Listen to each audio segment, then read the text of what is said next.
Anyway, let's get on to another story that piqued my interest this week.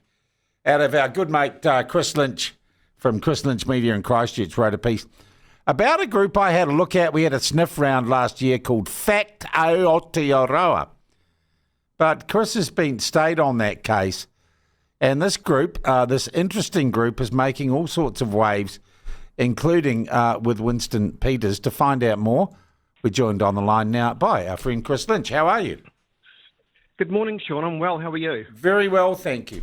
Well, you have suggested that FACT Aotearoa, which is a charity, might lose its charitable status because why? Well, really, Sean, this story came about, as you say, you're doing really on the platform here over a year ago when you actually first raised concerns about FACT Aotearoa after this opinion piece was brought to attention. Now, since then, as you say, I've been keeping an eye on this group. For the most part, they've kept a pretty low profile, but that changed for me when their spokeswoman, Jacinta O'Reilly, appeared at the Royal Commission of Inquiry into the government's handling of COVID-19 response and openly admitted receiving funds from the government. Now, for the greatest respect whoa, hang on. So they're a charity, but they were getting funded by which government? The Department of Prime Minister and Cabinet. They received $10,000, I think, back in 2023. And so I thought that just seems a little bit strange. And, with respect to Ms. O'Reilly, she didn't exactly seem like the academic type or somebody that has some kind of mana to be looking at mis or disinformation. Well, of course, it turns out that just... Look, we'll just back up too. So FACT Aotearoa claim to be disinformation experts, right? They do. They claim that they were going to be countering mis and disinformation. Basically, it's a group of, at the end of the day, Sean, it's a bunch of far lefties that got together and decided that we need to counter mis and disinformation, and therefore Jacinda Ardern's administration... Normal stuff that they disagree with, I think, Chris, is what the term we're looking for. Yeah, okay. Absolutely. And they got money out of us via Jacinda Ardern. That's right. Okay. $10,000 plus before that they got what am I saying? No, $50,000, I beg your pardon. $50,000, but $10,000 from Internet New Zealand. That. Oh. That's right. Stephen Judd, Now, they're a registered charity, Chris, these FACT people? Yes, they are a registered charity. Interestingly enough, too, and this was under Jacinda Ardern's administration too, a new rule came in. So people who were officers of charities didn't actually have to put their names in, which is really odd to not have to put your name on the Charities Services Commission website. But although the four names were omitted from the website, so you sort of think to yourself, well, what have they got to hide? Well, of course, they've got a lot to hide, Sean, because they're all either Labour Party activists or far left activists with strong ties to political parties. Now, so hang on. I just want to take it slowly for my listeners. Not saying anything about them. So we've got a charity designed to counter misinformation, but it's funded by Jacinda Ardern via the Department of Prime Minister, but it's fundamentally made up with and staffed by extremist members of political parties who are trying to hide their identity.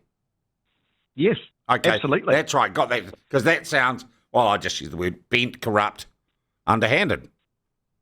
Oh, it's definitely underhanded. The sad thing is, Sean, and this will come as no surprise to your listeners, a lot of these far-left organisations, they often do masquerade as what they try to be as politically neutral, or they publicise themselves as politically neutral when they're anything but that. We've got several organisations here in Christchurch, and they call themselves, urbanists and community groups, and they say they're non-partisan, and half of them are now standing for local like elections. The Fabian Society, yeah. they're all nutcases. But what I thought was interesting, and what, again, piqued my interest, is that I actually spoke to the co-founder of FACT Aotearoa, I think seems like a year ago now. Yeah. Littleton writer, Unki Richard or something or other. Unki Richardson, yeah, she's really weird, yeah. Yeah.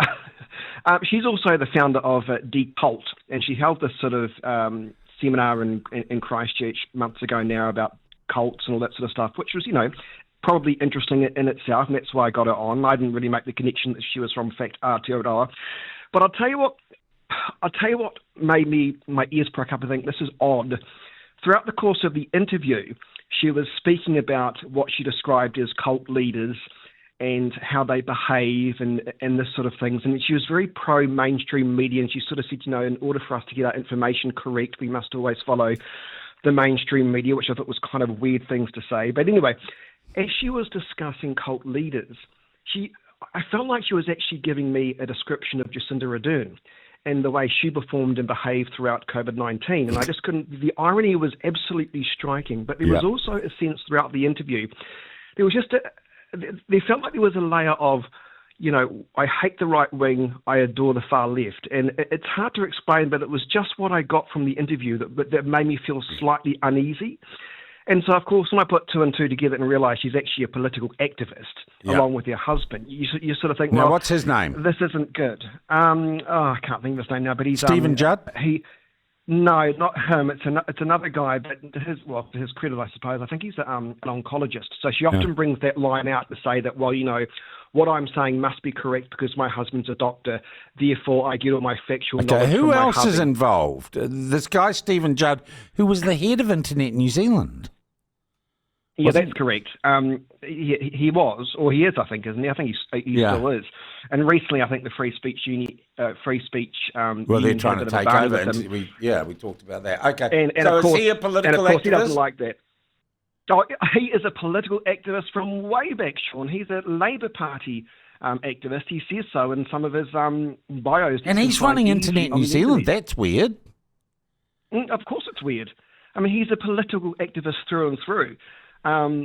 He makes no bones about that. And of course, here's the interesting bit, straight after the protests of whenever they were, against the government in Parliament, marvellous John Campbell had him on and kept sort of saying who the bad people were. In fact, Aotearoa was held up as the pinnacle of truth. But the irony of all of this is they don't have any sort of counter-terrorism expertise behind them. They don't have any, apart from looking on the internet and looking at their own conspiracy theories on YouTube, they're hardly what you would describe as disinformation experts. As you know, none of them are. Well, no, there is no such thing as a disinformation expert. Look at Kate Hanna and Sanjaya Hattatatawa.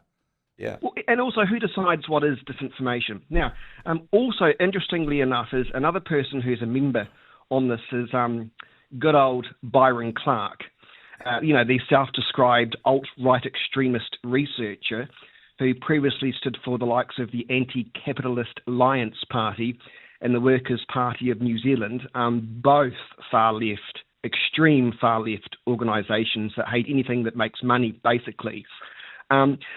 So looking at all this, you look at all this and you think, well, nothing inherently wrong with being political, nothing wrong with being political. Even if you're a charity, you can be political. You can support a policy. What you cannot do outright is oppose a political party or be seen to be campaigning against a political party. Yeah. And that is exactly what FACT Aotearoa have done on multiple occasions by appearing on television, by appearing on, bless their hearts, RNZ, and telling people not to vote for the And they quite like New Zealand bagging First. Winston Peters, don't they?